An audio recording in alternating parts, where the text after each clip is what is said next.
بسم اللہ الرحمن الرحیم۔ السلام علیکم ورحمۃ اللہ وبرکاتہ۔ ناظرین، آج کی ویڈیو میں ہم بات کریں گے حضرت ذوالکفل علیہ السلام کے بارے میں۔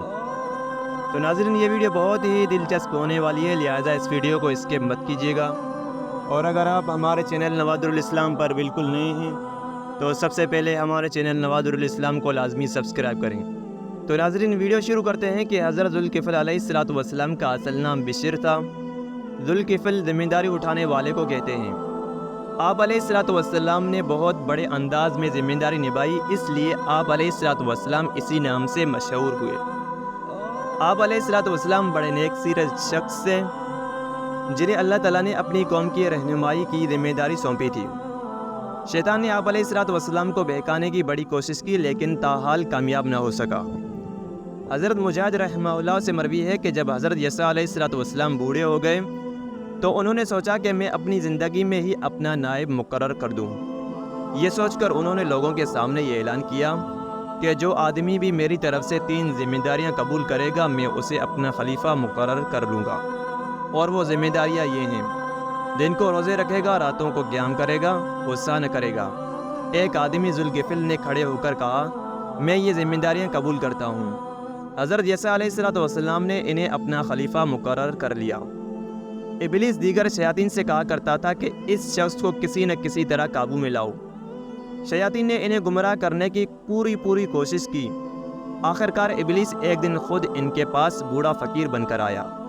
اس وقت حضرت ذوالکفل علیہ السلام دوپہر کے وقت قیلولہ کرنے کے لیے لیٹے ہوئے تھے۔ ابلیس نے دروازہ کھٹکھٹایا۔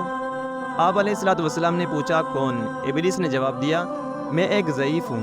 آپ علیہ السلام نے دروازہ کھول دیا اور وہ اپنی کہانی سنانے لگا۔ ابلیس نے کہا، میری قوم نے مجھ پر بڑا ظلم کیا ہے۔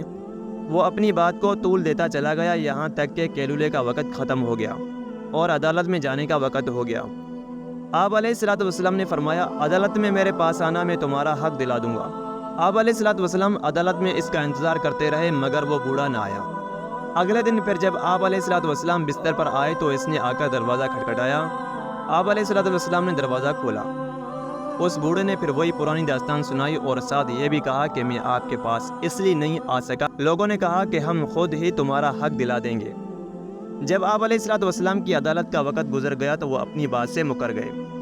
تیسرے دن جب آپ علیہ السلام قیلولہ کرنے کے لیے آ رہے تھے تو آپ علیہ السلام نے دربان سے کہا کہ کسی کو بھی میرے پاس نہ آنے دینا۔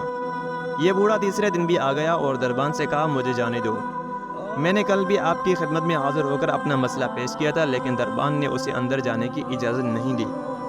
ابلیس نے جب دیکھا کہ دروازے سے اندر جانا مشکل ہے تو وہ کمرے کے روشن دان کے ذریعے اندر چلا گیا اور اندر سے دروازہ کھٹکھٹایا۔ آپ علیہ السلام کی آنکھ کھل گئی۔ آپ علیہ السلام نے دربان کو کہا، میں نے تمہیں کہا تھا کہ میرے پاس کسی کو نہیں آنے دینا، یہ کیسے آ گیا؟ دربان نے کہا، یہ دروازے سے نہیں آیا ہے، آپ خود غور کریں کہ کہاں سے آیا ہے۔ آپ علیہ السلام نے کہا، کیا تو اللہ کا دشمن ابلیس ہے؟ اس نے کہا، جی ہاں، میں نے آپ کو غصہ دلانے کے لیے کئی حربے استعمال کیے، مگر آپ نے میری ہر کوشش ناکام بنا دی۔ اللہ تعالیٰ نے قرآن مجید کی 2 صورتوں میں آپ علیہ السلام کا ذکر خیر فرمایا ہے، فرمان الہی ہے، اور اسماعیل اور ادریس اور ذوالکفل علیہ السلام کو بھی یاد کیجیے۔ یہ سب بڑے صبر کرنے والے لوگ تھے اور ان سب کو ہم نے اپنی رحمت میں داخل کیا، یہ سب ہی نیک لوگ تھے۔ اور آپ اسماعیل علیہ السلام، یسع اور ذوالکفل علیہ السلام کا ذکر کیجیے، یہ سب ہی نیک لوگوں میں سے تھے۔